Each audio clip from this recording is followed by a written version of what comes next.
नमस्कार। सात रंग में आपका स्वागत है। सात रंग सात कविताएं लेकर इस बार हम मौजूद हैं। एक खास जो हमारा विषय है वो है बुलडोज़र। पिछले दिनों हमने इस श्रृंखला के तहत आपको दो कविताएं सुनाई थीं, अजय सिंह की और दया शंकर राय की। अब इस बार हम सात कविताएं ऐसी लेकर आपके सामने आए हैं। पिछले दिनों सुभाष राय जो जन संदेश टाइम्स के संपादक हैं, पत्रकार हैं, कवि हैं, उन्होंने अपने अखबार में एक खास पेज निकाला जिसमें कई कवियों की उन्होंने कविताएं छापी इसी विषय पर यानी बुलडोज़र पर केंद्रित। तो वो कविताएं आपके लिए भी बेशक वो सुनने वाली कविताएं हैं और हम लेकर आए हैं।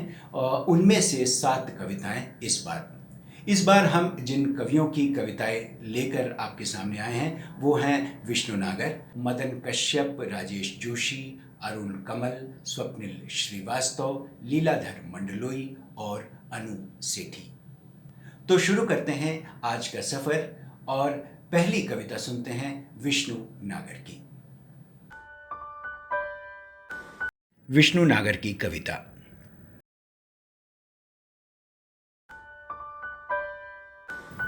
बुलडोज़र एक विचार है जो एक मशीन के रूप में सामने आता है और आंखों से ओझल रहता है। बुलडोज़र एक विचार है, हर विचार सुंदर नहीं होता, लेकिन वह चूंकि मशीन बनकर आया है तो इस विचार को भी कुचलता हुआ आया है कि हर विचार को सुंदर होना चाहिए। बुलडोज़र एक विचार है जो अपने शोर में हर दहशत को निगल लेता है। तमाशबीन इसके करतब देखते हैं और अपने हर उद्वेलन पर खुद बुलडोज़र चला देते हैं। जब भी देखो मशीन को, इसके पीछे के विचार को देखो, वरना हर मशीन जिसे देखकर बुलडोज़र का ख्याल तक नहीं आता, बुलडोज़र साबित हो सकती है। मदन कश्यप की कविता। जो देते हैं घरों को तोड़ने का आदेश, बुलडोज़र सबसे पहले उनकी आत्मा पर चल चुका होता है।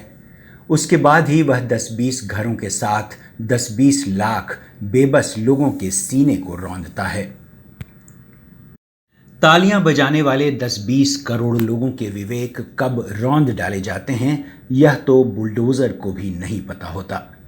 उसके बड़े बड़े जबड़ों में मिट्टी और चट्टानें ही नहीं, आहें और चीत्कारें भी फंस रही होती हैं। बच्चों के रुदन और स्त्रियों के आंसुओं से गीली हुई मिट्टी चिपक रही होती है उसके विशाल चक्कों से। नए लोकतंत्र के इस नए गार्बेज के बारे में कुछ पता नहीं होता बुलडोज़र बनाने और चलाने वालों को। आइंस्टीन को भी कहाँ पता था कि दुनिया को ऊर्जा समृद्ध करने के लिए खोजा था जिस परमाणु विखंडन की प्रक्रिया को, उसका इस्तेमाल मनुष्य के विनाश के लिए किया जाएगा। स्वप्निल श्रीवास्तव की कविता।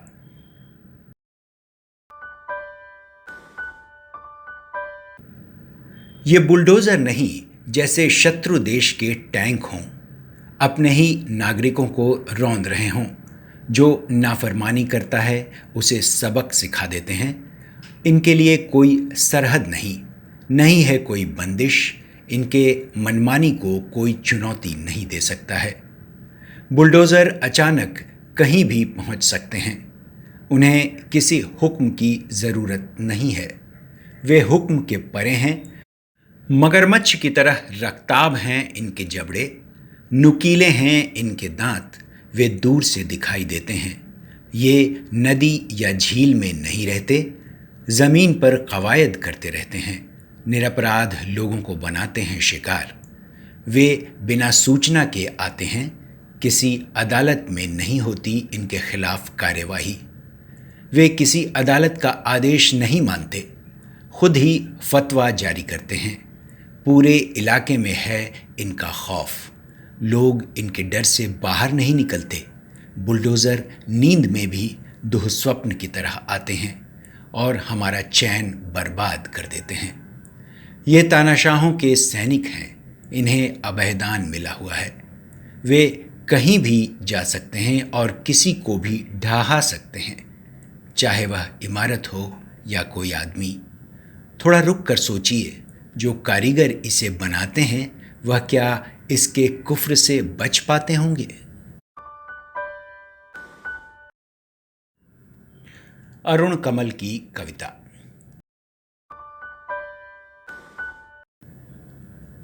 अब न तो पहिए चलते हैं न जबड़े, पहियों के चारों तरफ दूब उगाई है और चींटियों के घर जबड़ों के दांत टूट चुके हैं और उन पर खेलती हैं गिलहरियां। अपने ज़माने से मैंने कितने ही झोपड़े ढाहे, उजाड़ी बस्तियां, दुनिया का सबसे सुस्त चाल वाला, सबसे खूंखार अस्त्र। एक बार एक बच्चा दब गया था पालने में सोया। मैं अक्सर सोचता, कोई मेरे सामने खड़ा क्यों नहीं होता। 10 लोग भी आगे आ जाते तो मेरा इस्पात कांच हो जाता। बस एक बार एक वीरांगना खड़ी हो गई थी, निहत्थे थे और मुझे रुकना पड़ा था, असहाय, निर्बल। पीछे मुड़ना मैं नहीं जानता, पर मुझे लौटना पड़ा। तोड़ना कितना आसान है, बनाना कितना मुश्किल। अब चारों तरफ घनी रिहाइश है, इतने इतने लोग, और मैं बच्चों का खेल मैदान हूँ। उसी बस्ती के बीच अटका अजूबा। वो ज़माना बीत गया, वो हुक्मरान मर गए अपने ही वजन से दबकर। काश मैं मिट्टी की गाड़ी होता।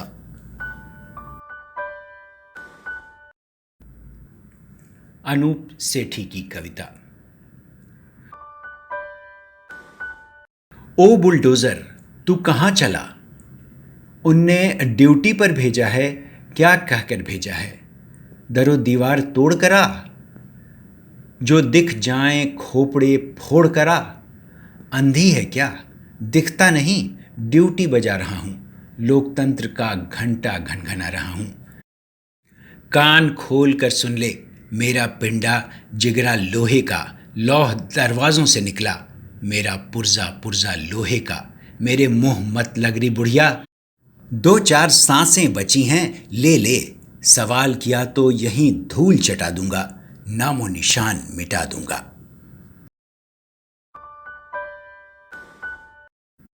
राजेश जोशी की कविता। तुमने कभी कोई बुलडोज़र देखा है? वो बिल्कुल एक सनकी शासक के दिमाग की तरह होता है।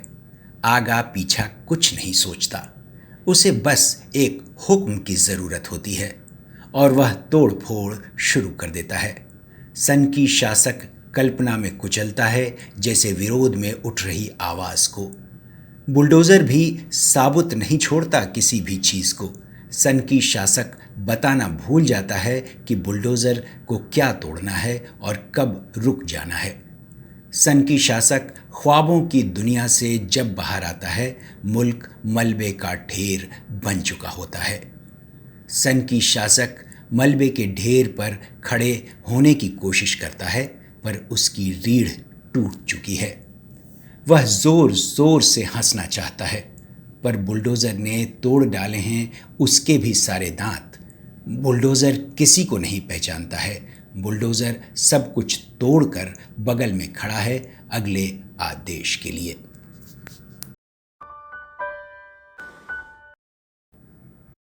लीलाधर मंडलोई की कविता।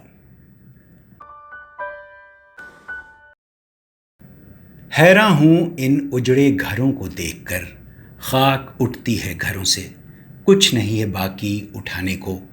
यह वो शहर तो नहीं जहाँ हर कदम पर जिंदगियाँ रोशन हुआ करती थीं। अब ऐसा बुलडोज़र निज़ाम और मातम ही मातम।